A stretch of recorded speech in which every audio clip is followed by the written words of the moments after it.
Olá, eu sou o Eduardo Moreira, eu tenho um canal do YouTube, é muito fácil, é Eduardo Moreira. Mas eu queria convidar você para assistir esse vídeo aqui no 247. E é claro, se inscreva lá no meu canal e aqui também no 247. Olá, queridas amigas, queridos amigos, bom dia! Bom dia para todos vocês hoje, se não me engano, terça-feira, né? Nessa quarentena onde todos os dias são bem parecidos um com o outro.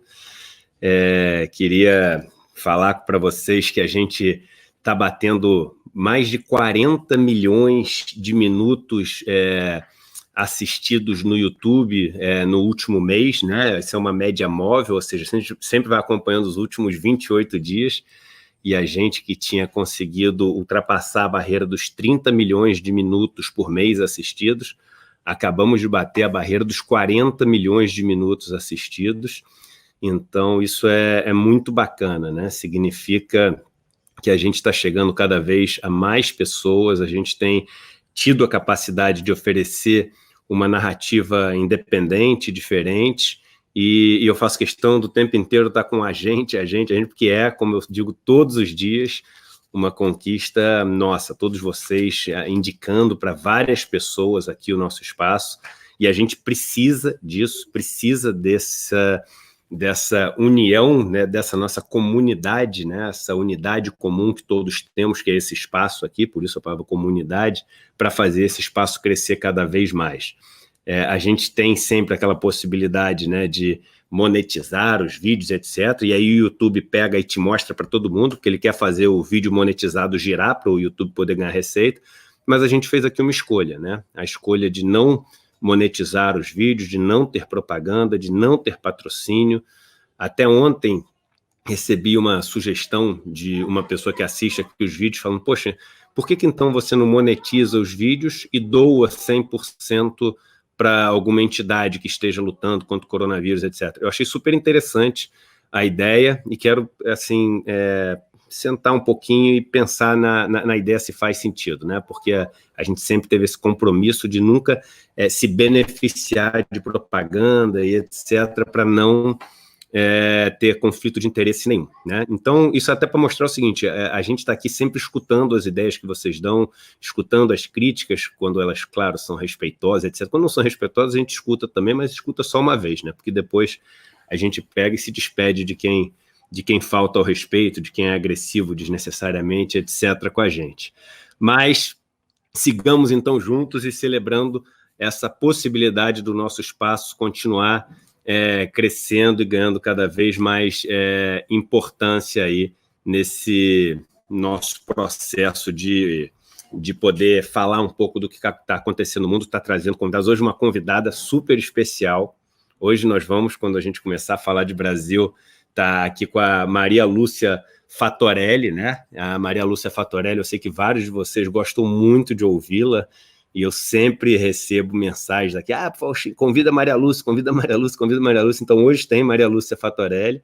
Essa semana tem pessoas assim incríveis participando desses nossos encontros. Ontem um dia maravilhoso com o Renato Meirelles e com o Márcio Pockmann.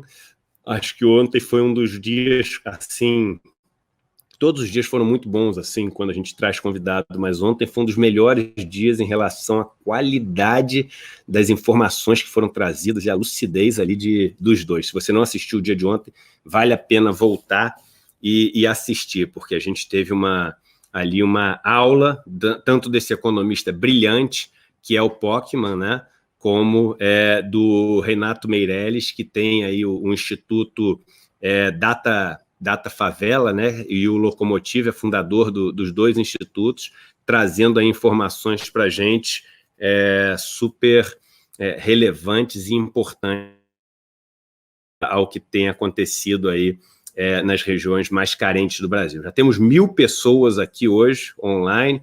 Vamos que vamos. Até vocês, companheiros vascaínos, me dando bom dia. É isso aí, tamo junto. Quem diria, hein? O que uma crise faz? Flamenguistas, vascaínos, todos de mão dadas, abraçados aí e torcendo pelo melhor.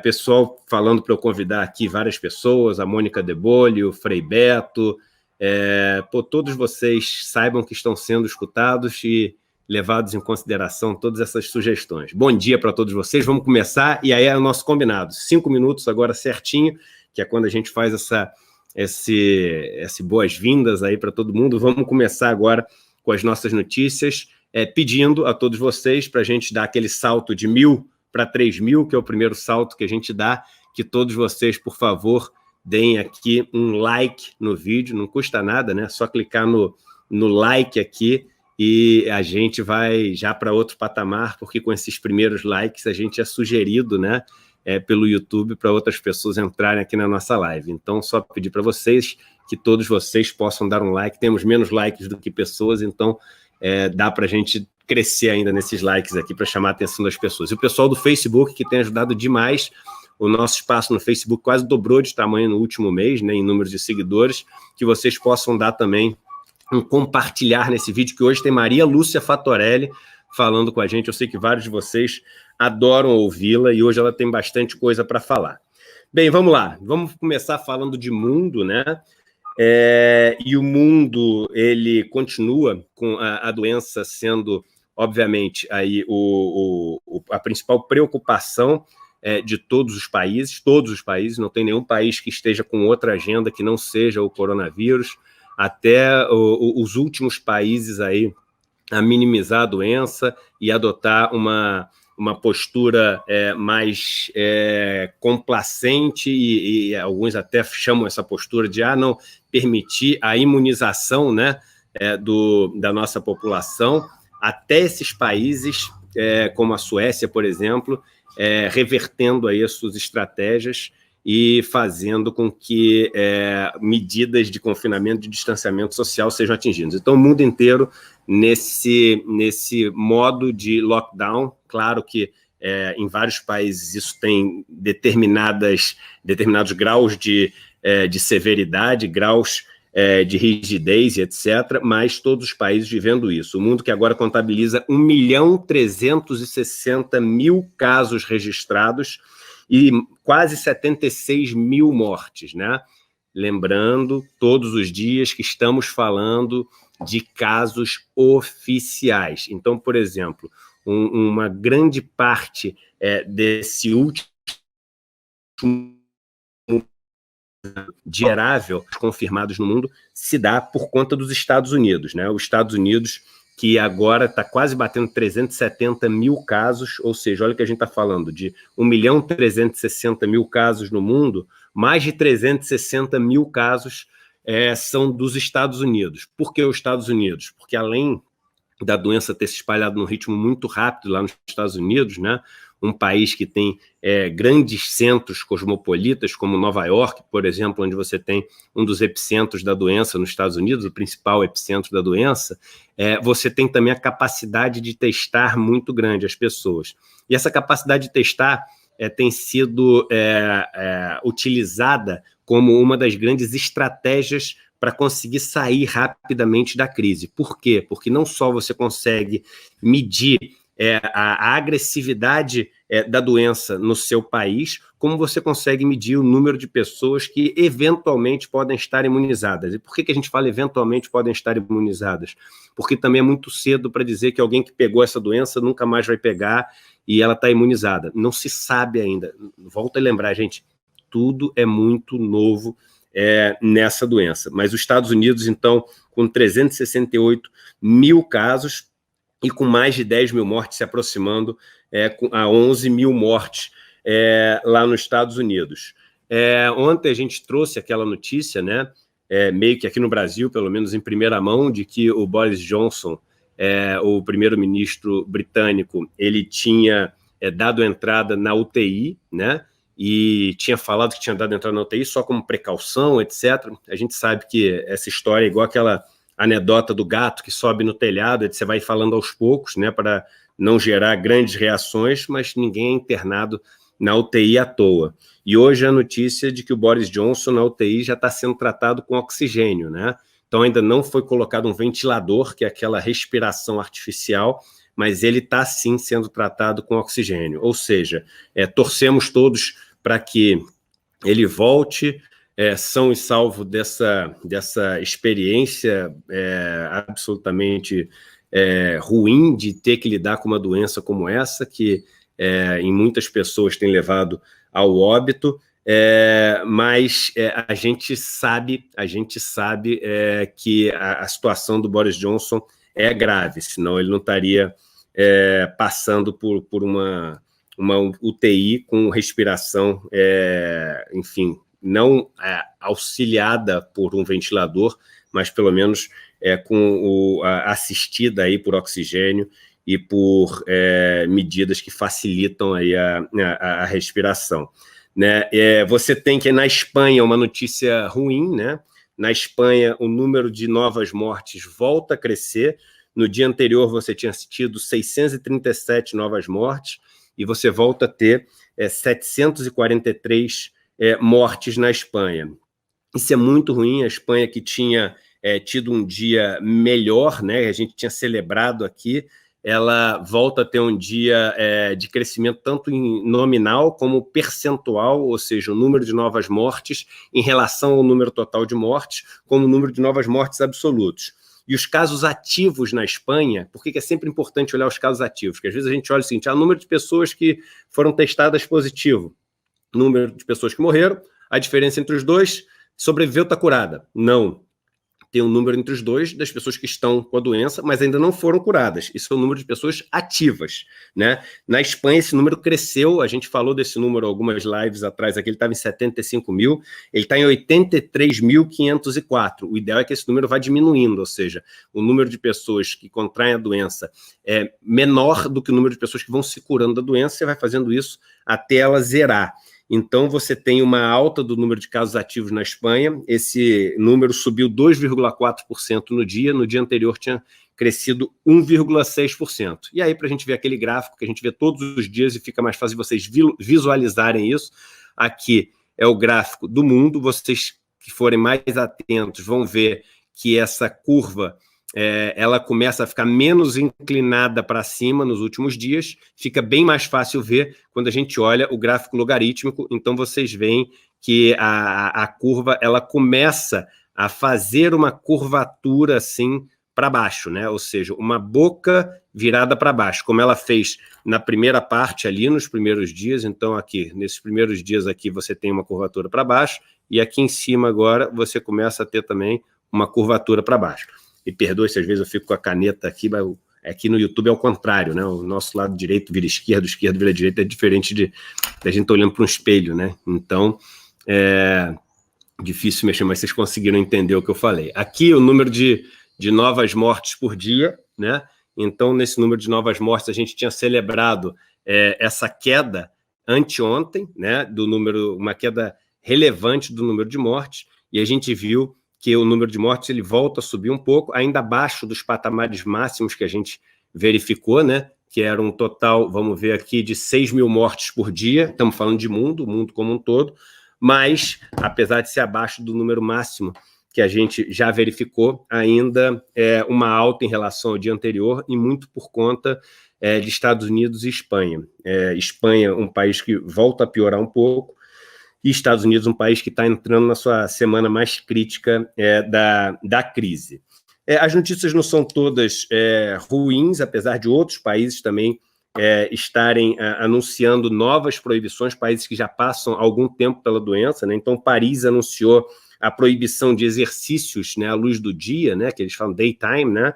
Então, de 10 da manhã às 7 da noite, está proibido fazer exercícios em áreas públicas, as pessoas se exercitarem em áreas públicas, ou seja, aumentando o confinamento em momentos onde as pessoas podem estar ali interagindo entre elas. E na Alemanha também, para a gente terminar as notícias piores aí do dia, os casos voltam a subir por conta principalmente da contaminação de asilos e casas de repouso, né?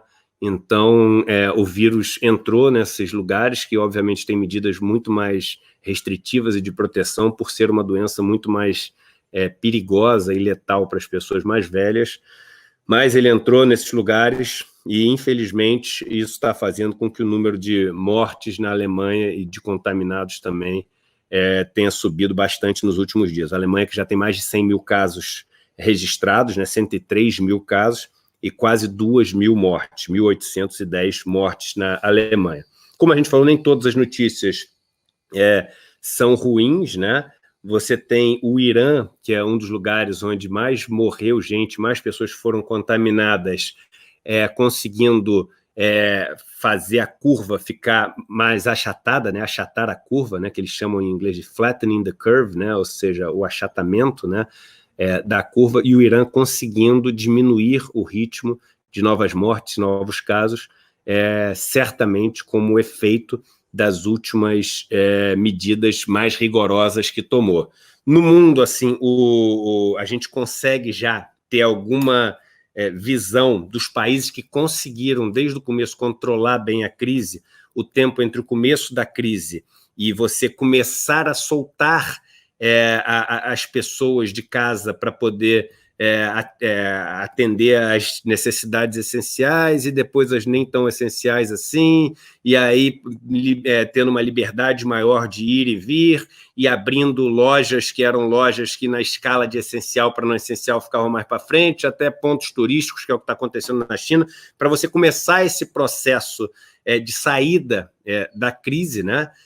Normalmente esses países têm demorado 3 meses, entre o começo do lockdown super restrito e o começo dessa reabertura. E aí a pergunta que se faz, eu queria falar um pouco sobre isso, muito em cima de uma discussão que está sendo feita na Europa agora de uma maneira muito intensa, e essa discussão diz muito para o Brasil, sobre essa questão de como reabrir, como voltar ao normal, como é que funciona isso. E aí, antes da gente entrar nesse negócio, já falamos que temos, já como a gente combinou, né, já temos quase 3.000 pessoas, temos 2.600 pessoas nos assistindo aqui no YouTube, temos mais ou menos umas 500 pessoas nos assistindo no Facebook, então já batemos aí no total mais de 3.000 pessoas. Peço a vocês todos que entraram nessa segunda leva, que deem o seu like, por favor, são vocês que fazem entrar as próximas 2.000 pessoas. Hoje que tem um dia muito especial, Maria Lúcia Fatorelli, que eu sei que muitos de vocês gostam muito de ouvir, né? Vai estar aqui com a gente na segunda metade do programa, que começa daqui a pouco, mais de 10 minutos.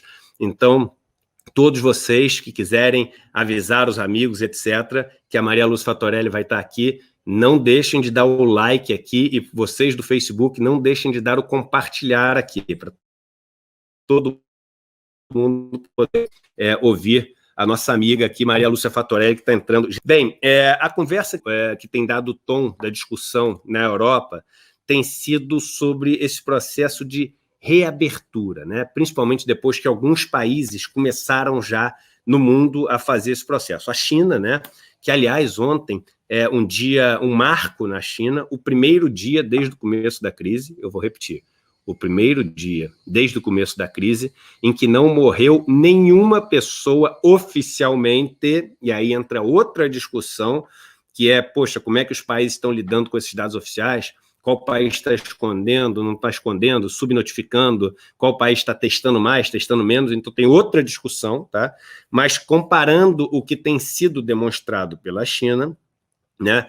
A China ontem teve um dia que foi um marco e está sendo anunciado aí como uma grande vitória, o primeiro dia sem nenhuma morte por causa do coronavírus em toda a China. Estamos falando de país de mais de 1 bilhão de pessoas, né? E também ontem, né, aí eu não sei se foi o primeiro dia, mas certamente um dos primeiros dias, né, em que você não tem nenhum caso de contaminação comunitária registrado na China, ou seja, só contaminação por importar a doença, né? Ou seja, pessoas de fora que vieram contaminadas e chegaram na China contaminadas, mas ninguém que foi contaminado por causa do contato comunitário na China. Então, um dia super importante, e a China, né, onde começa a crise, ali em Wuhan, na província de Hubei, as pessoas voltando ao trabalho, voltando aos restaurantes, voltando aos pontos turísticos, até muita gente questionando se essa volta na China não é uma volta muito precoce, ou seja, alertando sobre os riscos dessa volta, mas o ponto é que na Áustria também foi marcado já para logo depois da Páscoa começar essa reabertura. A Áustria, que já foi também tema aqui das nossas manchetes aqui desse nosso programa da manhã, né? Quando A Áustria teve também mais de 10 mil casos registrados, quando reportou um número de desempregados muito acima do ano anterior para o mesmo mês, também fazendo previsões muito assim assustadoras em relação ao crescimento da sua economia, etc. A Áustria já se programando, né, para começar a reabertura depois da Páscoa. Então, a pergunta que as pessoas têm feito é o seguinte: como deve ser esse processo de reabertura? Fato é que em quase todos os países da Europa, esse lockdown, né, esse confinamento, esse pedido para que as pessoas continuem em casa, ele deve continuar ainda por algumas semanas, em alguns países já, meio que oficialmente ali, por meses, né? Meio que oficialmente, eu acho, oficialmente por meses já, esse confinamento ele vai perdurar. Mas o ponto que todos eles têm falado é o seguinte: essa saída, é muito importante que a saída nos países desse confinamento ela seja muito certeira, ela seja muito organizada. Por quê? A pior coisa que pode acontecer para um país é ele fazer essa saída na hora errada e da maneira errada. Porque se ele fizer na hora errada e da maneira errada, ele pode ter uma segunda onda da doença, e essa segunda onda da doença forçar ao começo do processo de confinamento todo de novo, e aí isso pode ser absolutamente fatal, até para a economia desses países, né? Então é muito importante ser muito certeiro, ser muito cirúrgico nessa saída da crise.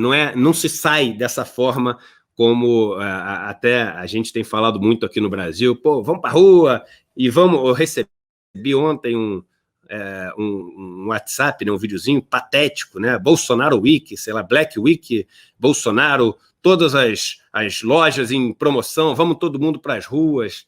Absolutamente irresponsável, patético também, né? O título de hoje sobre outro assunto até que a gente vai falar, é que você tem muito circo para pouco pão, né? Ou seja, as pessoas ainda sem receber os R$600, também notícia de hoje, vamos falar sobre isso, mas o que não falta são assim, barbaridades, patetices, paspalhices aí, todos os dias que a gente tem visto, como essa, falando para as pessoas participarem do Bolsonaro Week, saindo para as ruas, abrindo as lojas e etc. Não é assim que se sai de uma crise como essa.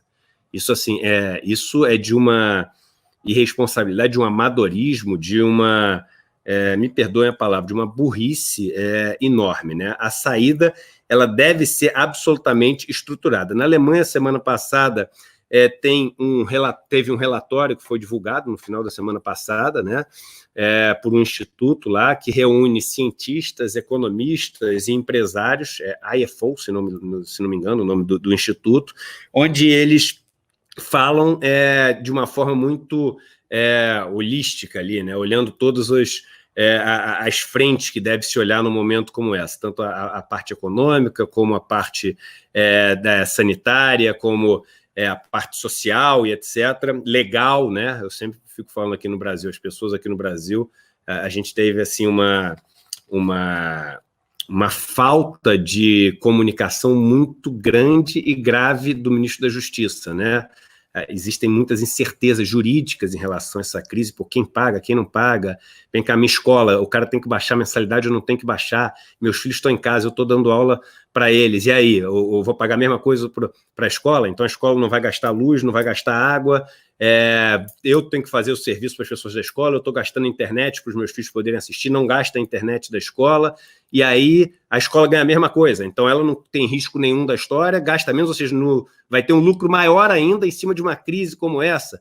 Não, então eu não vou pagar, mas se eu não pagar, eu posso não pagar, eu não posso não pagar, e os outros serviços aqui que eu estou usando, como é que eu faço? Eu não tenho dinheiro para pagar. O ministro da Justiça não falou sobre nada, ele gosta de falar sobre presídio. Todos os dias ele fala alguma coisa sobre presídio, diferente. Preso e presídio, preso e presídio, preso e presídio. Então deveria ser o ministro aqui do sistema carcerário, né? E não o ministro da Justiça do país. Então a gente tem assim uma necessidade que não está sendo atendida no Brasil em termos de informações. Mas esse relatório alemão, ele fala oficialmente que não se espera nenhum tipo de vacina, nem nenhum tipo de tratamento antes de 2021. Então, a Alemanha, o país que está sendo um exemplo no mundo em relação a como lidar com a doença, um dos países que tem o menor grau de letalidade, o maior índice de pessoas testadas, um dos melhores sistemas de saúde, um dos melhores protocolos de tratamento das pessoas que estão doentes, falando isso, né?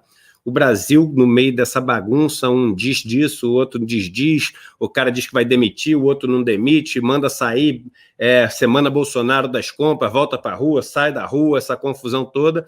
A gente aqui no Brasil falando que a solução é o seguinte, bota todo mundo para tomar cloroquina, acabou o problema, vão com tudo e só vai morrer velhinho, né? Então, olha a diferença, gente, assim, política pública é coisa séria.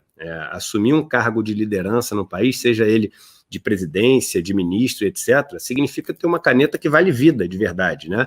Então, no Brasil, a gente lidando muito mal com isso, e esse relatório falando, assim, dessa necessidade desse confinamento ser aos poucos liberado, e como é que você lidera esse confinamento? Aí esse relatório fala também que é o seguinte, você deve fazer com que as principais indústrias, e que são as indústrias que você deve regar primeiro com os recursos, para que elas, no efeito cascata, transbordem recursos para outros setores e permitam que os outros setores precisam ter aquilo para crescer. Eu estudei lá em engenharia, na engenharia a gente tem, engenharia de produção, tem um negócio chamado pesquisa operacional. Em pesquisa operacional você tem um negócio chamado caminho crítico. O que é caminho crítico? Caminho crítico significa você fazer aquele caminho onde todas as coisas que vêm depois, elas têm toda a relação de dependência aquelas que vêm antes. Então não adianta você pular uma etapa, senão a que vem depois ela não acontece. Então, vou dar um exemplo, né? Nesse relatório eles falam, você, para ter as pessoas voltando a trabalhar nas empresas, você tem que ter um jeito das crianças nas creches poderem voltar a ser atendidas, porque senão o pai não tem como ir para o trabalho sem deixar a criança num lugar sendo assistida. Então, como é que você faz isso? Então, a creche tem que vir junto ou antes das pessoas fazerem isso. Aí, a creche vir antes tem problema? Entre crianças, a taxa de letalidade é muito menor.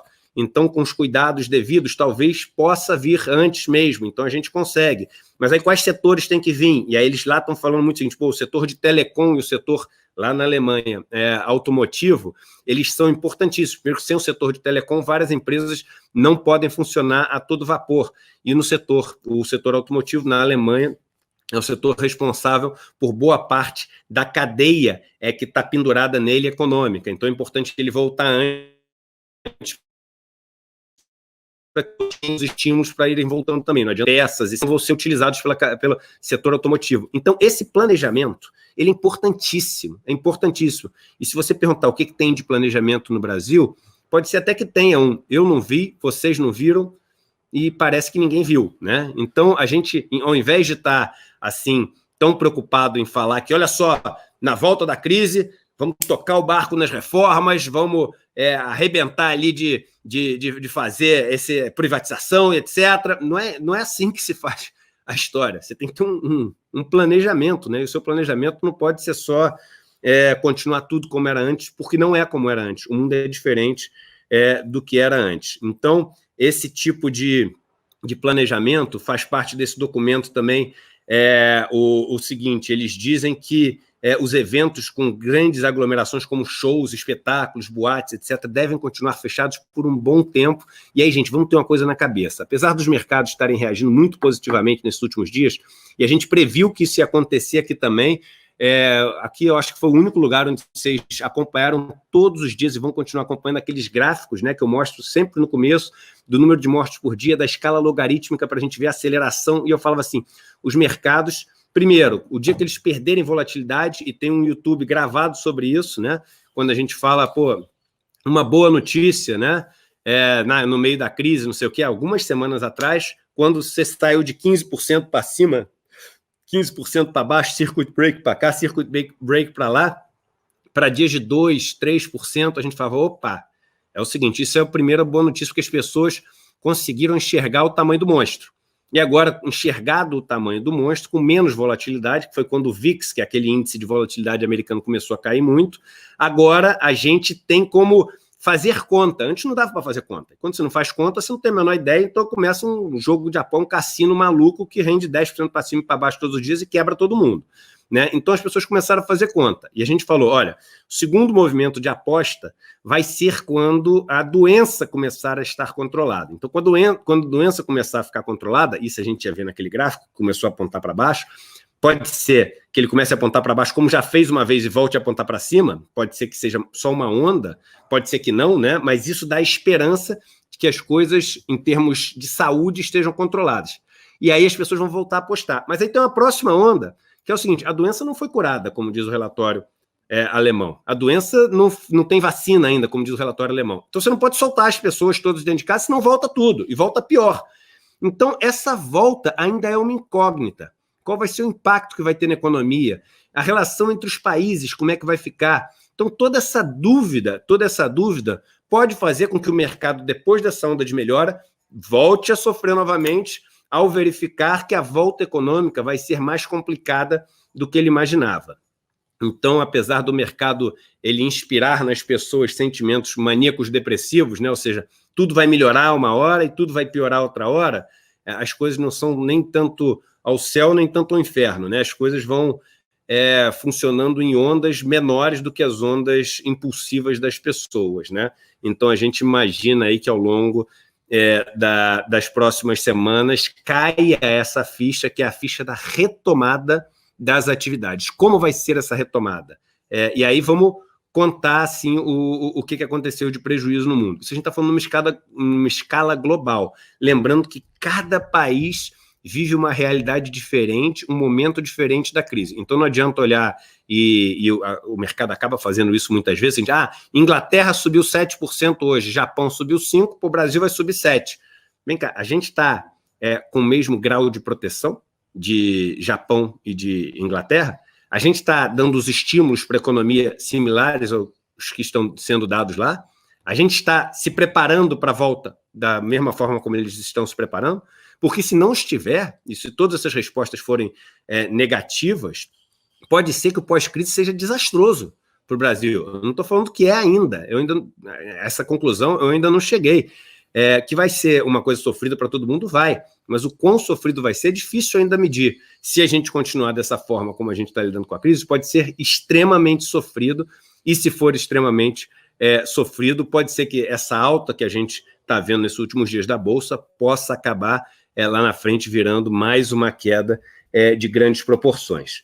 Eu acabei de saber que a nossa amiga, que muitos de vocês já estão aqui esperando, a Maria Lúcia Fatorelli, entrou aqui no nosso chat, então eu queria que todos vocês dessem um like. Gente, não custa nada quando uma pessoa vem aqui para a gente fazer com que o vídeo chegue para muitas outras pessoas, que vocês deem um like aqui e para receber com todo carinho, e no Facebook todos vocês deem um compartilhar. Eu sei que o que não falta é fã e seguidor da Maria Lúcia Fatorelli aqui no nosso canal.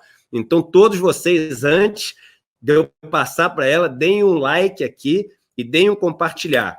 E lembrando que todos, que mais ou menos 1/3 das pessoas, todos vocês, que são mais ou menos 1/3 do nosso grupo, que não fazem parte do nosso canal, não custa nada. Essa semana é só fera que vai vir aqui, de vários setores, e vocês vão ficar impressionados com as pessoas que vão vir aqui. Políticos, economistas, lideranças, essas pessoas que vão vir aqui, para você ser avisado que começou a live, é só você clicar em seguir, né? Aqui, em se inscrever, né? E aí, se inscreveu, você está fazendo parte. Minha querida professora, amiga e guerreira, Maria Lúcia Fatorelli, bom dia, como é que você está? Bom dia, cara Eduardo, uma alegria poder falar com você, com todos os seguidores do seu canal. Bom dia a todos e todas. E é hora de ser guerreira mesmo, de ser guerreiro. Nós estamos numa guerra, gente. Não é só a guerra contra o coronavírus, não. A banca está se aproveitando, né, Eduardo? Eu quero aqui em público te agradecer. No domingo, gente, eu e Eduardo ficamos aí trocando mensagens para construir o artigo que publicamos nessa segunda-feira, exatamente sobre os privilégios da banca na PEC 10, que agora vai ser votada no Senado. Foi votada a jato na Câmara e vai ser votada no Senado. Então, no Bom Dia, eu já quero agradecer ao Eduardo por dedicar parte do domingo dele para construir esse artigo, que foi muito importante, e vamos falar sobre isso, né, Eduardo? É isso aí, no momento onde a gente tem praticamente 4.000 pessoas ao vivo no YouTube só, né? E temos aí umas 500 pessoas ao vivo no Facebook, então quase batendo 5.000 pessoas ao vivo assistindo aqui essa live. Isso é muito bacana e a gente agradece a todo mundo que está aqui participando da live. E eu já peço aqui a licença para todo mundo de pedir que é Nossa Senhora que está no pingente aqui, no seu pingente. É Nossa Senhora Aparecida, brasileira. Que ela nos abençoe a todos nós brasileiros nesse momento tão importante que a gente está vivendo de país aqui. É isso mesmo, acabamos de bater 4.000 pessoas aqui no YouTube. Eu vou começar, Maria Lúcia, falando de algumas notícias da doença no Brasil, tá?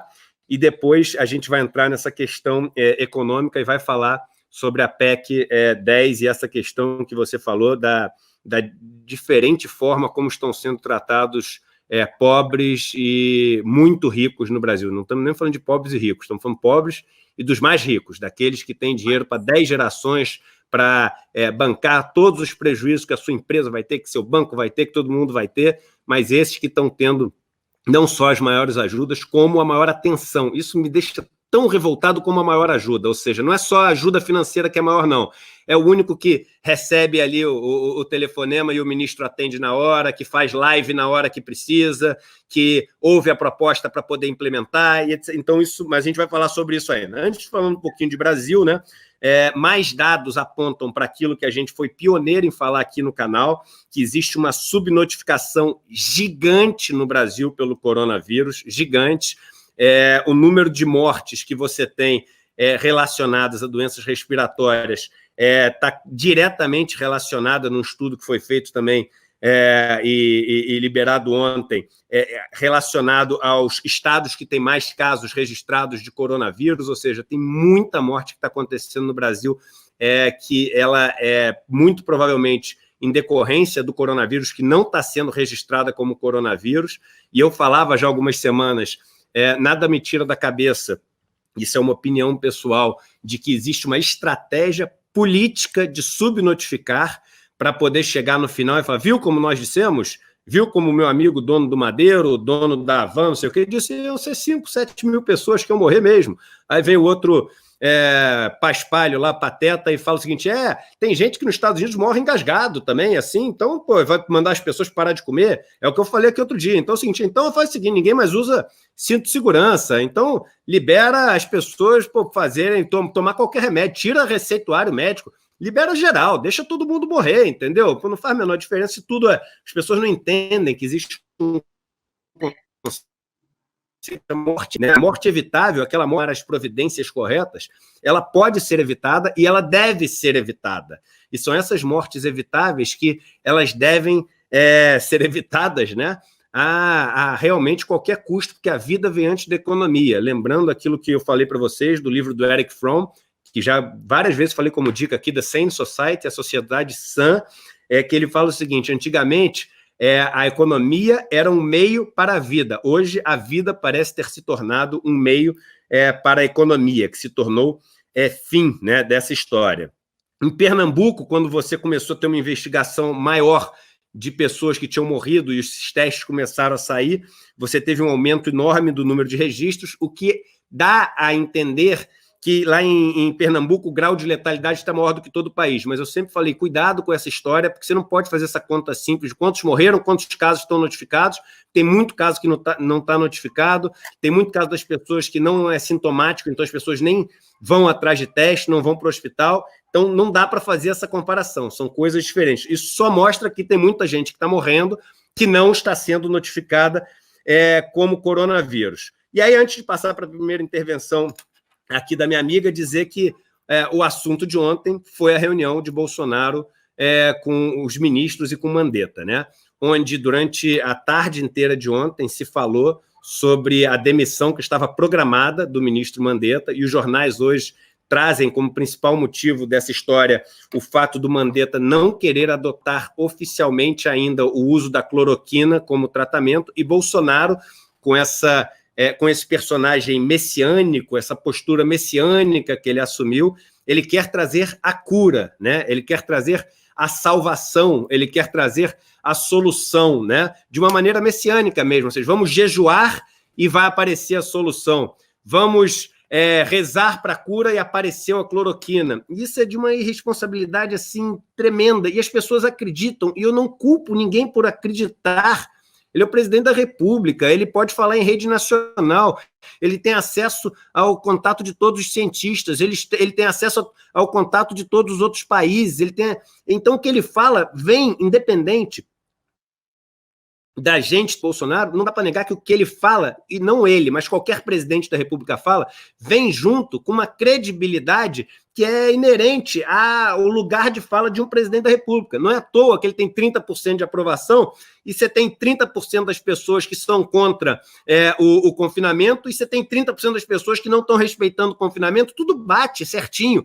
Olha o poder da fala. Se esse cara muda a fala, o número de pessoas que passa a respeitar o confinamento já passa a ser diferente. Automaticamente, mais pessoas passam a estar preservadas, menos pessoas passam a morrer. Ou seja, uma frase certa que ele fala mata ou não mata pessoas. Uma frase certa ou errada mata ou deixa de matar as pessoas. Então, é muito importante a gente entender que a irresponsabilidade de Bolsonaro tem causado, literalmente, assim, milhares de mortes no Brasil. Milhares de mortes, não tem nem 1.000 mortos no Brasil, não tem 1.000 mortos porque as pessoas não estão contando, porque já tem muito mais de 1.000 mortos no Brasil por causa dessa doença. E aí, passando para você, eu só te digo o seguinte, e aí, na verdade, eu poderia ter começado falando com isso, e aí não precisava falar mais nada, né? Dentre os ministros de Bolsonaro, você teve uma divisão entre dois grupos, né?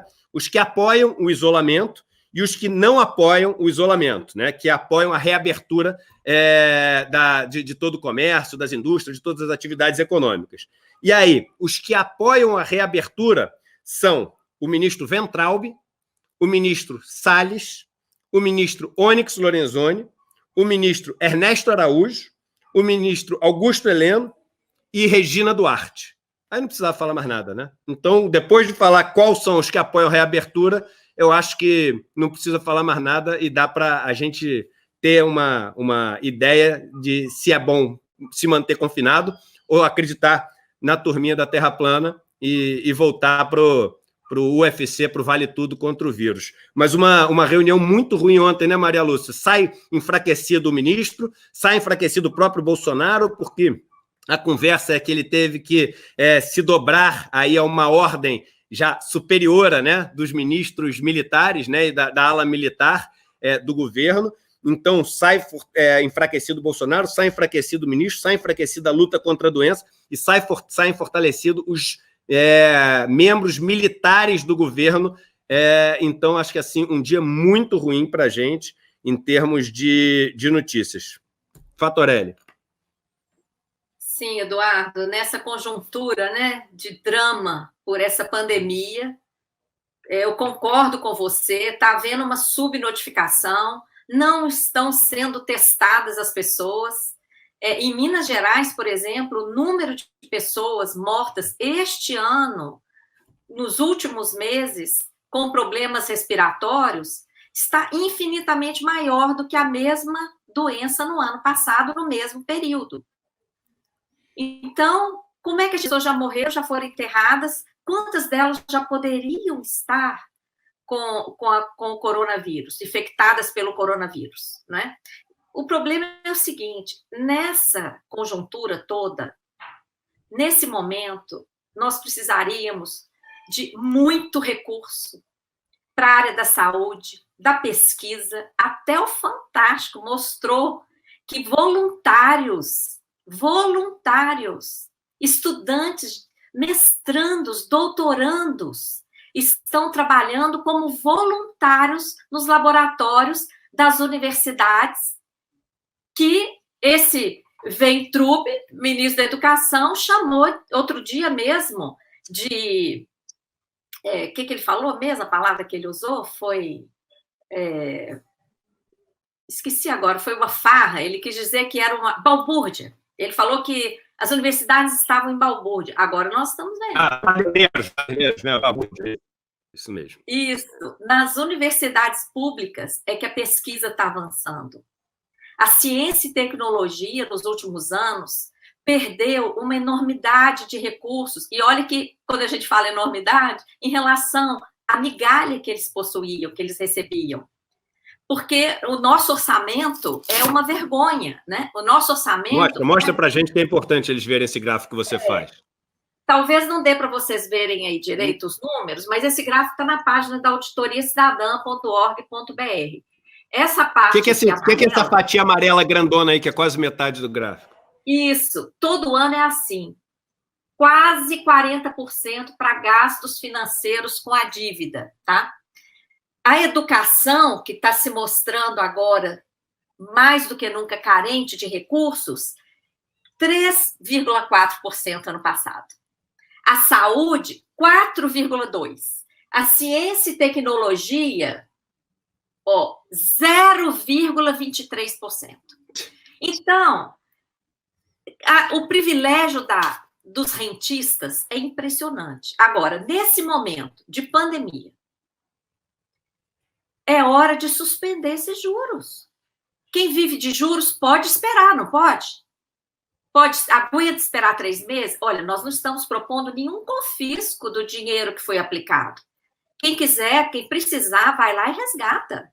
Agora, o pagamento de juro, a remuneração do capital, pode esperar. Mas quais as propostas que o governo está apresentando? Suspender salário de trabalhador por 4 meses, aí a gritaria foi muito, ele tirou, mas já reapresentou para suspender por 3 meses.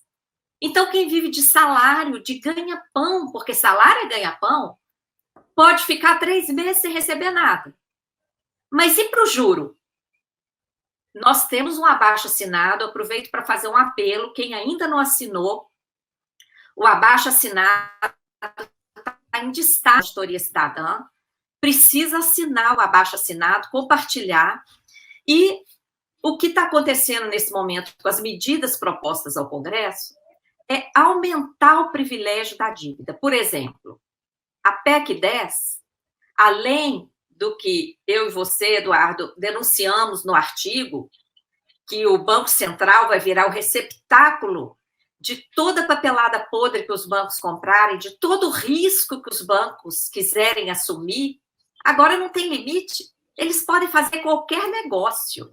Se der certo, eles ficam com lucro. Se der errado, eles simplesmente vendem o papel para o Banco Central. E o Banco Central paga com dinheiro do Tesouro, quer dizer, com o nosso dinheiro.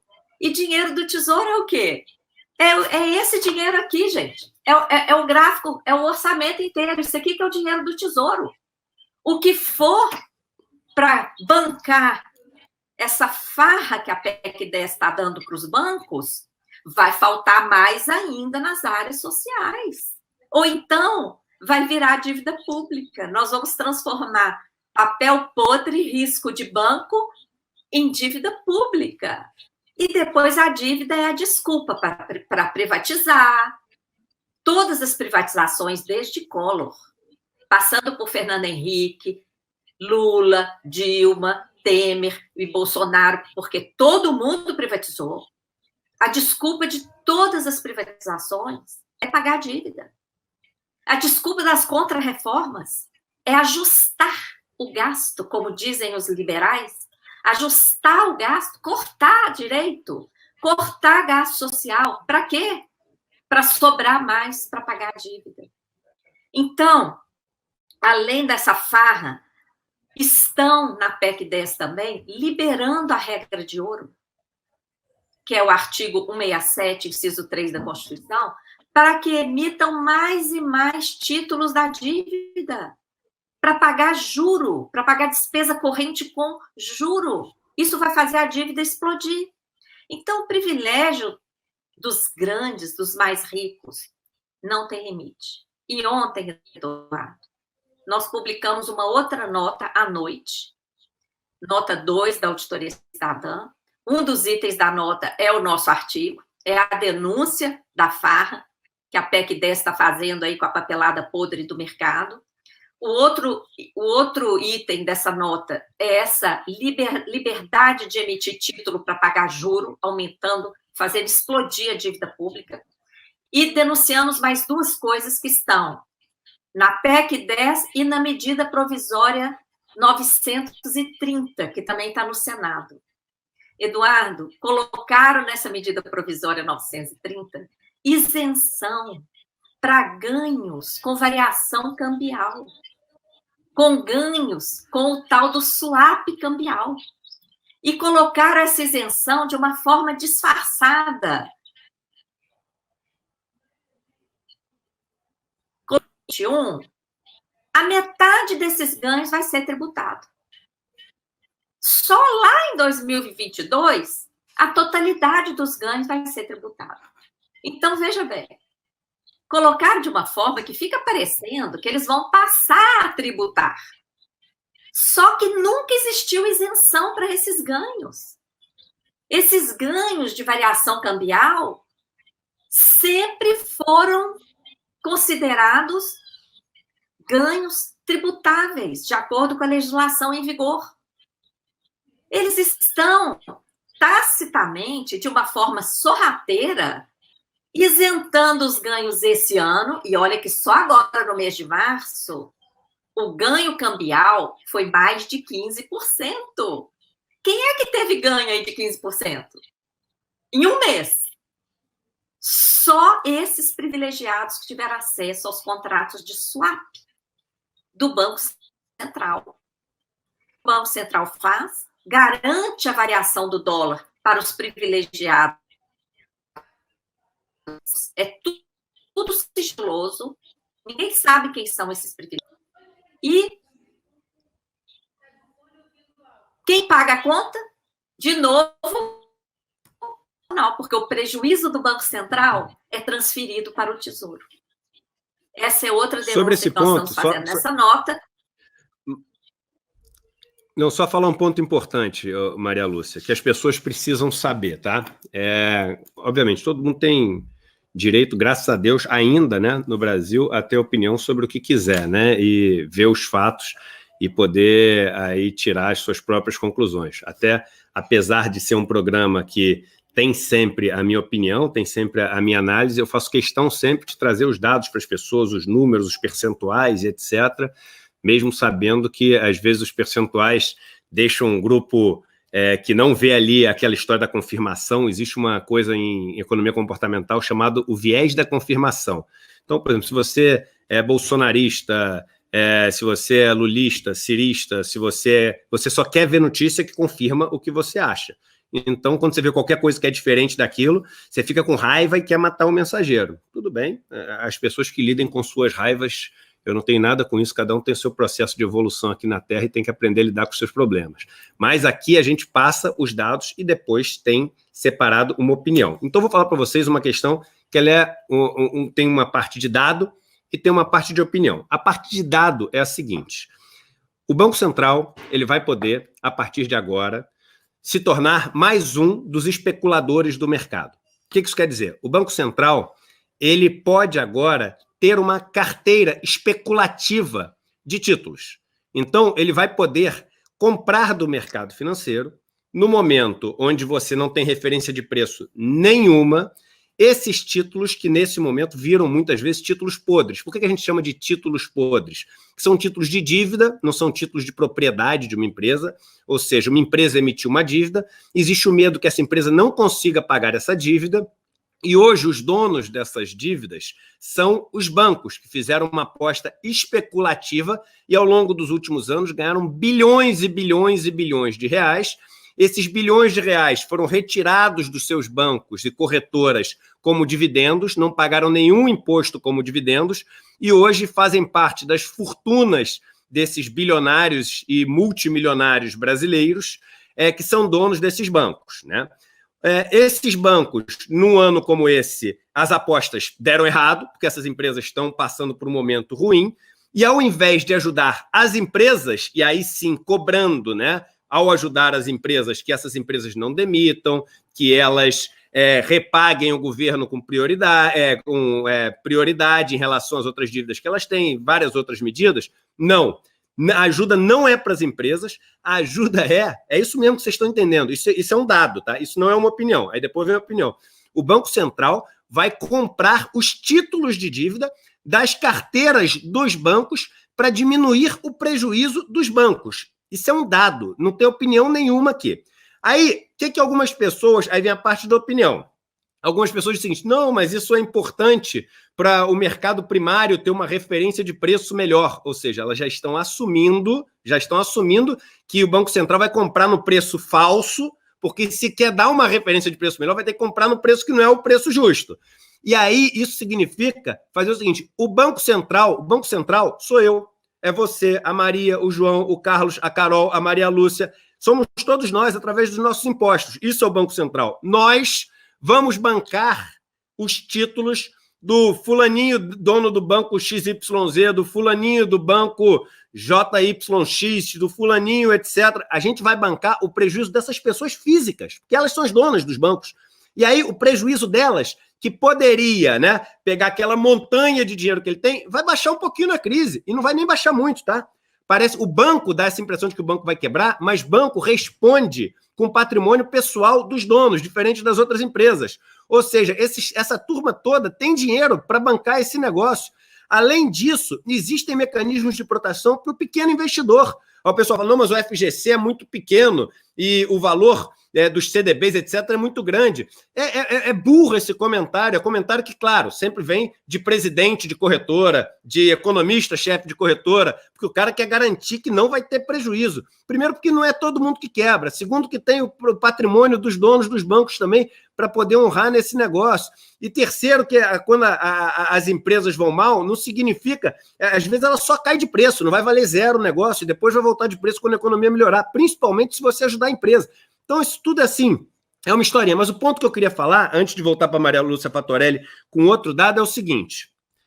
As pessoas que vão decidir a que preço vão comprar os papéis, que são o prejuízo do mercado financeiro, são, presta atenção no que eu vou falar, isso é um dado, tá? São pessoas que já trabalharam no mercado financeiro. O presidente do Banco Central, e não é nenhum julgamento, isso é um dado, ele era presidente de uma mesa de tesouraria de um dos maiores bancos do Brasil.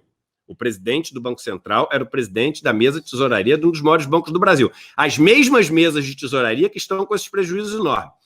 O ministro da Economia do Brasil era dono do maior banco de investimento do Brasil. O telefone dessas duas pessoas, se você for pegar a lista de contatos, são os chefes das tesourarias, os gestores dos fundos e os donos desses prejuízos todos que estão acumulados. Essas pessoas vão coordenar a compra desses papéis. E aí eu vou só contar uma notícia para vocês. Se vocês olharem para trás, vocês vão saber que essa notícia também é um dado. Onde vocês acham que o presidente do Banco Central, os diretores do Banco Central, o ministro da Economia vai estar trabalhando daqui a uns 5 anos? Vocês acham que eles vão estar público? Ou vocês acham que eles vão estar voltando para o setor privado, exatamente para os lugares que vão provavelmente também estar devendo favores a eles agora, pelas medidas e pelas compras que eles vão fazer? Isso é uma provocação necessária. Daqui a 5 anos, onde esses caras vão estar trabalhando? Porque todos os últimos presidentes de Banco Central, todos os últimos diretores de Banco Central, quase todos os últimos ministros da Economia trabalham hoje no setor privado, nos mesmos lugares que eles tinham a caneta para ajudar ou deixar sofrer os prejuízos que são justos por terem tomado as decisões erradas lá atrás. Nada vale mais financeiramente para essas pessoas que aprenderam a tocar a vida medindo tudo pelo financeiro do que ter o setor financeiro devendo favor para eles. Isso é óbvio e tem que ficar óbvio para todo mundo. E aí queria passar para você, Maria Lúcia, já falando sobre isso e falando também o seguinte, o governo ele está falando o seguinte, que essas medidas que estão sendo testadas agora, os empresários começaram a pedir para já deixar depois da crise, ou seja, redução de salário, que a Unicamp fez um estudo ontem, quem ganha 5 salários mínimos vai poder ter até 62% de redução no salário. Eles estão falando o seguinte, por que a gente não usa isso como um laboratório e se funcionar, a gente deixa para depois da crise? Enquanto o mundo inteiro, Maria Lúcia, está vendo uma maneira de proteger os trabalhadores para fazer a economia seguir saudável, o Brasil está pensando numa maneira de usar a crise para poder aprofundar as reformas que destroem a proteção do trabalhador mais pobre brasileiro. Você que mora em Brasília e lida muito tempo com isso, Maria Lúcia, que tem muito mais experiência do que eu, como é que pode isso? Não, é inaceitável, né, Eduardo? Por isso que a gente está lutando tanto. E é preciso que as pessoas nos ajudem, que as pessoas pressionem, porque a coisa está assim, gente. Esse escândalo que o Eduardo detalhou aí, e aliás eu tenho que agradecer, Eduardo, você está prestando um grande serviço à nação, porque você tem experiência, você foi banqueiro durante muito tempo, e você viveu lá dentro, então você fala com a autoridade de quem conhece e de quem viu que isso não presta e veio para o outro lado, né? Então eu tenho muito orgulho da sua caminhada, da sua trajetória, e quero falar aqui de público que você está prestando um grande serviço à nação ao explicar esse meandro. Essa PEC, gente, essa PEC 10 que traz esse escândalo que o Eduardo detalhou, que o Banco Central vai atuar como especulador, comprando diretamente. E comprando onde? Em mercado secundário. O que é o mercado secundário? É o mercado de balcão. Opera por telefone. Vocês conseguem imaginar um servidor do Banco Central comprando bilhões, dezenas de bilhões, centenas de bilhões? Por quê? Não tem limite algum. A PEC não colocou nenhum limite. Vocês imaginem um funcionário do Banco Central, por telefone, fazendo compra de papel podre, livrando os bancos de parte de seu prejuízo, de seu risco. Aí alguém pode dizer, não, mas depois, se ele fizer alguma coisa errada, ele vai ser punido. Não, gente, não vai, não. Vocês sabem o que colocaram na medida provisória 930? Imunidade. A lei de improbidade administrativa, que seria exatamente um instrumento legal para impedir que esse diretor do Banco Central ou funcionário fizesse uma falcatrua contra as finanças públicas, não vai valer para o pessoal do Banco Central. A medida provisória 930 de 2020, que foi apresentada semana passada ao Senado, coloca a diretoria do Banco Central e todos os seus servidores acima da lei da improbidade administrativa. Mais uma coincidência. Eduardo, se a coisa não fosse uma atrapalhada, um crime contra as finanças públicas, para que dar imunidade para essas pessoas? Para que colocar essas pessoas acima da lei da improbidade administrativa?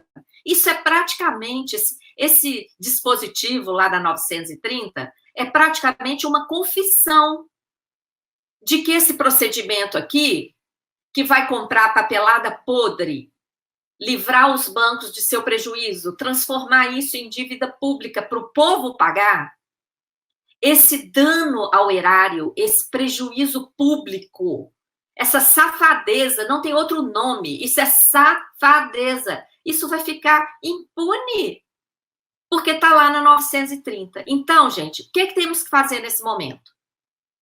Fazer contato com senadores e senadoras. Dizer, nós não aceitamos que essa trapaça, porque isso é uma trapaça, passe a fazer parte da Constituição Federal. E olha bem, hein? Não é qualquer lei. Estão colocando essa possibilidade do Banco Central atuar em mercado de balcão, em qualquer mercado, podendo comprar papel podre, tanto de empresas e bancos nacionais, como estrangeiros. E isso aqui, gente, eu não estou fazendo nenhuma elucubração maluca, não. No início do governo Bolsonaro, ano passado, quando o Guedes assumiu, ele declarou publicamente em Dallas que ele queria fazer uma parceria com o Bank of America. Depois, aqui no Brasil, ele foi entrevistado sobre isso, ele confirmou. E quem é o Bank of America? Eu vou pegar o meu livro aqui. Nesse livro aqui, ó, tá esgotado, mas vocês ainda encontram na Amazon em e-book, e quem tem Kindle pode ler de graça, tá lá na Amazon. Nesse livro aqui, nós temos a lista de ajuda financeira dada aos bancos para que eles não quebrassem como o Lehman Brothers quebrou. O Bank of America só não fechou as portas como o Lehman Brothers fechou, porque ele recebeu, gente, 1,344 bilhões de dólares a partir de 2008. Então, ele é um banco tecnicamente quebrado, porque quando ele recebeu isso, ele passou a dever isso, tá? Ele é um banco tecnicamente quebrado. E o Paulo Guedes já falou que quer uma parceria com esse banco. Olha, querem colocar na Constituição a possibilidade do Banco Central fazer essa compra por telefone, de qualquer papel, nacional, internacional, pelo preço que quiser, como o Eduardo falou, sem parâmetro, sem referência, sem controle, sem supervisão, sem transparência. O que é isso, gente? Nós temos que ligar para os senadores e senadoras e dizer: não aceitamos essa trapaça na Constituição. Não aceitamos esse parágrafo 9º do artigo 115 da PEC 10. Não aceitamos também essa liberdade para emitir mais título ainda para pagar juro, que está no parágrafo 7º desse mesmo artigo 115 da PEC 10. E não aceitamos essa isenção para swap e essa imunidade para o Banco Central, que está na medida provisória 930. Tudo isso está na nota técnica 2, que nós estamos divulgando nas redes da Auditoria Cidadã, que eu peço aí ao Eduardo para dar uma força na divulgação dessa nota 2, porque é um escândalo, e a todas as pessoas que estão nos ouvindo também, para cutucar lá no Senado e não aceitarmos isso. Temos hoje uma audiência muito grande. Queria aproveitar e pedir para muita gente entrou aí nos últimos 10 minutos, que todo mundo dê um like para depois esse vídeo ficar como sugerido aí para muita gente no YouTube. Lembrando, a gente não tem propaganda aqui e o YouTube ele não divulga muitos vídeos que não tem propaganda. É engraçado, né? A gente deveria imaginar, pô, o cara não está fazendo propaganda, é mais legal o vídeo, muito mais gente quer ver, devia divulgar. Não, mas aí se o YouTube não tem propaganda, o YouTube não ganha dinheiro nenhum. Então, são os vídeos que então depende de vocês para divulgar. Então, se todo mundo der um like aqui, esse negócio dá uma super ajuda. E no Facebook, todo mundo dá um compartilhamento. Clicou ali, compartilhar, um monte de gente já assiste. Eu queria já passar para o momento final aqui, até ações finais, falando duas coisas. Primeiro, o seguinte, gente. Eu sei que tem muita gente aí que tem uma opção ideológica e um alinhamento e uma simpatia e tudo que a gente puder imaginar que faz um cara ficar próximo aí do Bolsonaro. Até questões religiosas cada vez mais importantes, né, nessa questão da pessoa estar próxima do Bolsonaro e etc. E, obviamente, vocês sabem o meu posicionamento político, mas tem espaço para todo mundo discutir, sentar na mesa e cada um dar a sua opinião. Agora, o que eu queria que vocês entendessem é o seguinte: o que eu e Maria Lúcia Fatorelli estamos falando não é pró-Bolsonaro ou contra Bolsonaro ali no aspecto do personagem Bolsonaro. A gente está falando de você. Você que é um cara classe média. Você que é um cara que é mais pobre. Você que é um cara que ganha 15 mil reais, 20 mil reais por mês e acha que você está na faixa desses que estão sendo favorecidos. Você não está. Você não tá. Você não é os ricos que a gente fala aqui. Você não é. Você que tem o Jeep Renegade, você não é os ricos que a gente está falando aqui. A gente está falando aqui das pessoas que são 0,1% do país, que tem os bilhões que foram construídos em cima de você, que é ou não é bolsonarista, mas que tem uma capacidade produtiva, que é um professor de inglês, que é um cara que trabalha numa montadora, que é um cara que trabalha numa marcenaria, que trabalha numa padaria, que trabalha num aplicativo. É você que produz a verdadeira riqueza desse país. E a riqueza que você produz não fica quase nada com você, principalmente porque o setor financeiro fica com quase toda essa riqueza, né? Muitas pessoas falam assim, Eduardo, mas você ganha muito dinheiro também nas suas aplicações e etc. E eu faço o seguinte, eu explico para todas as pessoas, né, que vocês têm que entender o que vocês estão financiando com o seu dinheiro. O meu dinheiro, Eduardo, hoje em dia, ele está em títulos públicos, e quem paga os juros desses meus títulos públicos são, sim, e eu sei, são os impostos que são pagos aqui no Brasil. E eu gasto meu dinheiro para quê? Em iniciativas para lutar contra isso. Olha que louco o negócio.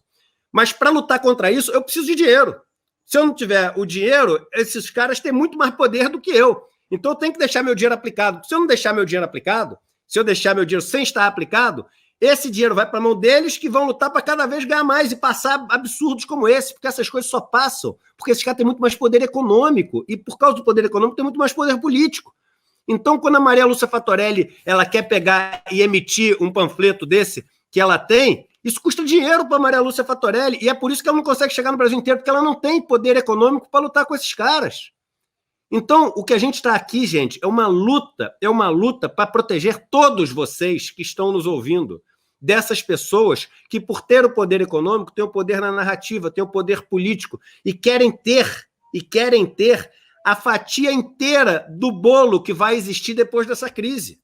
Porque depois que todo esse prejuízo passar para o Banco Central, o prejuízo não some. Ele um dia tem que ser pago. E você sabe com o que vai ser pago depois da crise com isso? Com seus próximos 5 anos de trabalho. Com seus próximos 10 anos de trabalho. Porque é isso que você vai gastar nos próximos 5, 10 anos para se endividar, pagando juros dessa dívida. É isso que você vai gastar nos seus 5, 10 anos, porque seu salário vai ser diminuído. E aí você vai ter que comprometer um pedaço muito maior para as coisas essenciais do seu salário, você vai acabar se endividando e, novamente, seu dinheiro vai acabar na mão do mercado financeiro. Então, saiba que mesmo você sendo um torcedor, digamos, do Bolsonaro, e ficando morrendo de raiva quando eu falo uma coisa que vai contra o Bolsonaro, e mesmo que você não queira, não goste e ache que não precise disso, é até por você que eu estou lutando quando eu falo de uma coisa dessas. Então, eu queria passar aqui para minha amiga Maria Lúcia Fattorelli fazer suas últimas considerações num dia onde a gente já está com mais de 5.500 pessoas ao vivo só no YouTube e mais de 1.100 pessoas ao vivo só no Facebook.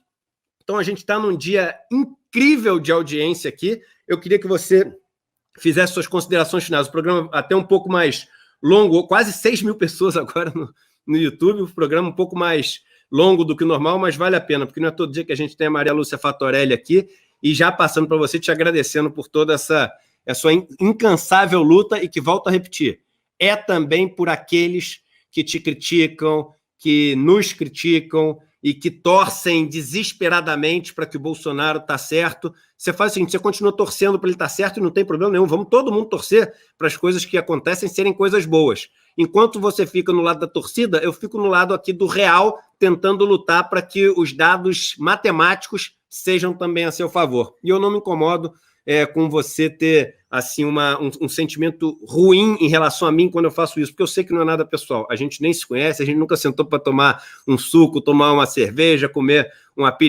aperitivozinho ali, um bolinho de aipim, bacalhau, nada disso. Então, o dia que a gente sentar, aí você decide se você gosta ou não de mim. Por enquanto, eu sei que é só um personagem que você cria na cabeça pró e anti-Bolsonaro, e a gente está todo mundo junto, e eu continuo lutando aí por você, mesmo que você não queira isso. Maria Lúcia, está contigo. Isso. Eduardo, primeiro eu quero te agradecer por essa oportunidade, agradecer a todas as pessoas que deixaram de fazer tanta coisa que elas têm que fazer, não é? Nós estamos num momento em que eu espero que todos que estão nos ouvindo estejam em casa, a não ser que sejam profissionais de áreas essenciais, mas espero que esteja todo mundo em casa, cheio de afazeres, de trabalhos para fazer, e pararam para nos dar essa atenção. Agradeço a todas essas pessoas. Eu torno a fazer o apelo, gente. A banca está se aproveitando da crise.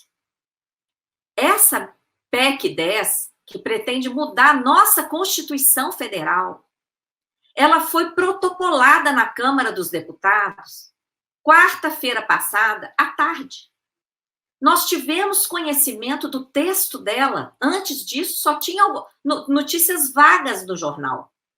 O texto mesmo da PEC, nós só tivemos acesso na quarta-feira à tarde. Na quarta-feira à noite, soltamos às pressas uma nota técnica, número 1, às pressas, analisando assim às pressas. Conseguimos barrar alguma coisa na Câmara, porque na sexta-feira ela já foi votada em segundo turno. Vejam bem, uma mudança na nossa Constituição. Naquele texto apresentado na quarta-feira, eles queriam legalizar a remuneração da sobra de caixa dos bancos. Uma remuneração diária ilegal. Queriam colocar lá, queriam criar o artigo 164A para a Constituição. Isso a gente conseguiu barrar. Conseguimos barrar também, lá na Câmara, um outro dispositivo, olha que infame, julgavam na conta das rubricas sociais o gasto extra com a pandemia. O que é isso? Nós temos 1 trilhão e 400 bilhões na conta única do Tesouro, em caixa. Nós temos em caixa do Tesouro Nacional 1 trilhão e 400 bilhões. Dessa bolada, algumas rubricas são carimbadas, só pode gastar com a área social. Outras rubricas são carimbadas para ficar reservado para pagar a dívida. Vocês acreditam que um dos dispositivos da PEC estavam julgando para essas rubricas das áreas sociais o custo extra com a pandemia? Deixando ali preservadinho, intacto, o gasto com juro. Então, nós conseguimos também barrar esse dispositivo. Agora, passou essa aberração, nós não conseguimos barrar na Câmara.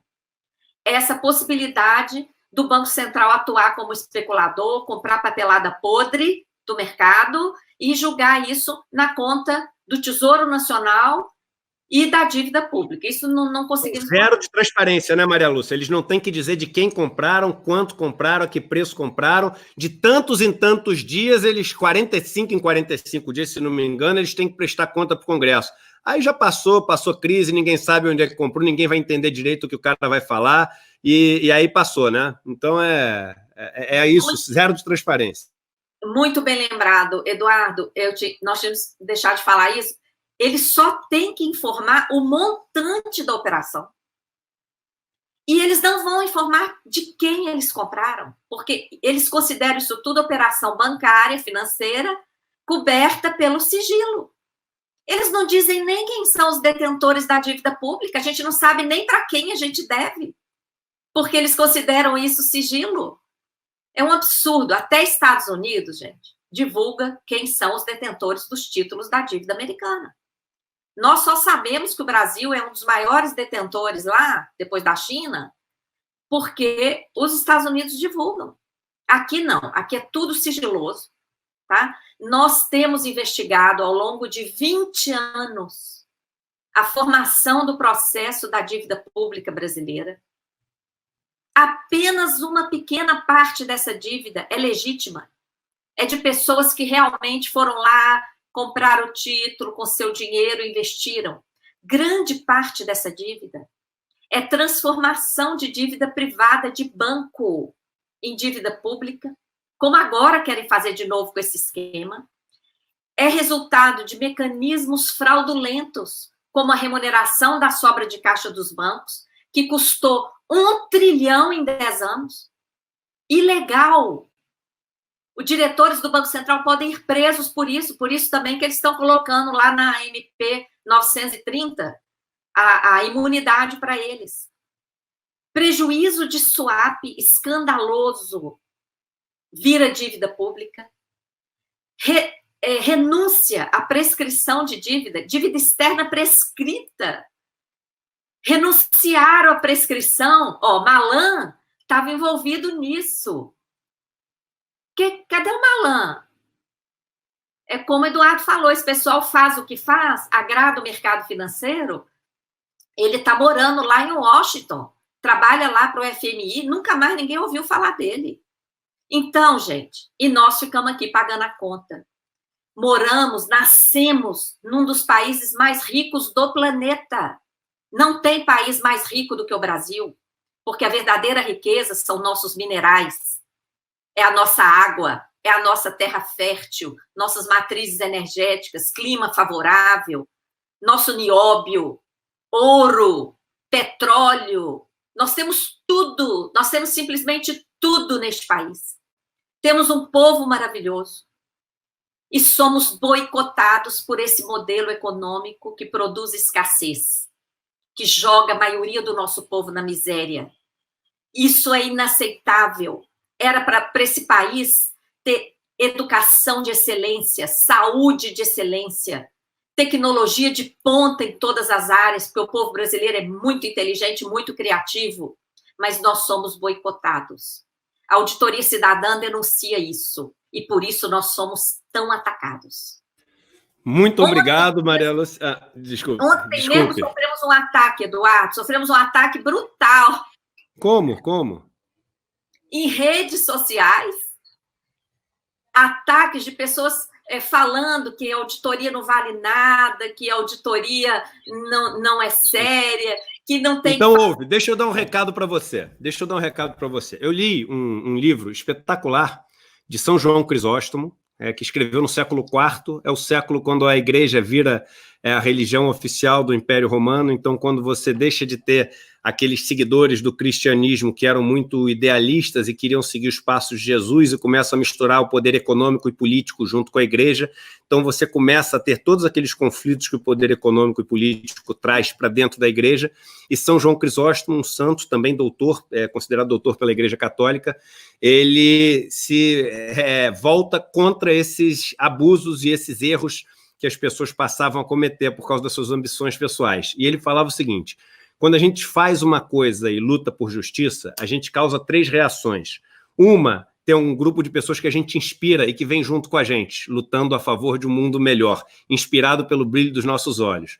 Outro grupo que não está nem aí para ninguém, que é o grupo que está fechadinho ali no seu mundo egoísta, e não está nem aí para Bolsonaro, nem o fulaninho do outro lado. Ele está aí fechadinho.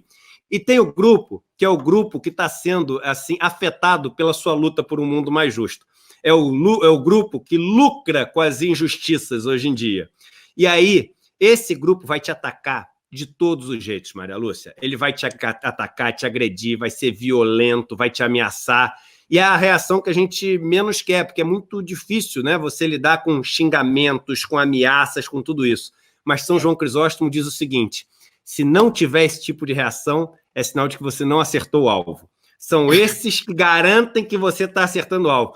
Então, se tem dono de corretora, se tem presidente de corretora, se tem economista de banco falando que você está falando absurdos e reclamando e te atacando, Maria Lúcia Fattorelli, eu só tenho uma notícia para te dar: você está acertando o alvo. E eu queria finalizar falando o seguinte aqui para as pessoas que nos seguem. Acabou de sair aqui o link, né, da Caixa Econômica Federal, que as pessoas têm que acessar para poder entrar com os seus dados e ter acesso aí aos R$600. Lembrando que isso é para ela poder entrar no site da Caixa. Aí, quando ela entrar no site da Caixa, ela vai abrir o link, que não é um link daqueles simples, tipo, acesse aqui, baixe aqui. Não, né? Você tem aqui o link todo que você tem que acessar, e depois que você acessa, você confirma se você está dentro de todas as opções que eles colocam e as características exigidas pelo governo.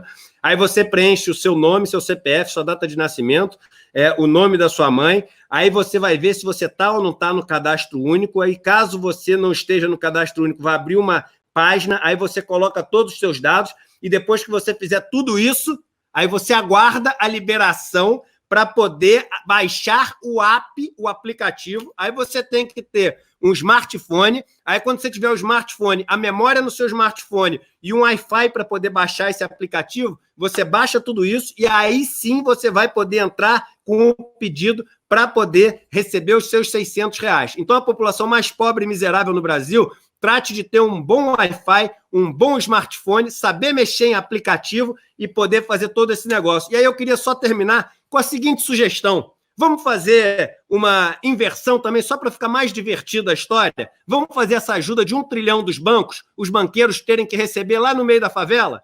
Vamos botar os banqueiros para ter que assinar todos os protocolos, assinar todos os documentos, lá onde o bicho pega mesmo? Lá onde tem a milícia, onde tem o tráfico, tem hora para entrar, tem hora para sair. Vamos falar para eles irem receber esse negócio lá nas aldeias indígenas, onde as pessoas estão morrendo de fome todos os dias. Não tem comida, não tem água, não tem luz, não tem saneamento básico e tem ação de pistoleiro todos os dias. Vamos fazer eles receberem esse dinheiro nos acampamentos de sem terra que tem no Brasil inteiro, onde as pessoas têm o dia inteiro que lutar contra fazendeiro, e isso longe de qualquer posto médico, de qualquer hospital, de qualquer... A ajuda dos bancos agora, ela vai ser dada, mas para você receber, meu amigo, cado a pé, e vai ter que ir no lugar que tu nunca sonhou ir na sua vida. Para ser um pouco mais justo, essas pessoas poderem entender o que elas estão fazendo com os mais pobres do Brasil. Maria Lúcia Fatorelli, um beijo com toda Nossa Senhora, que você guarda aí no peito, nos proteja nesses momentos tão difíceis. Amém. E vamos à guerra. Amém. Nós temos que virar esse jogo. Tchau. Tchau.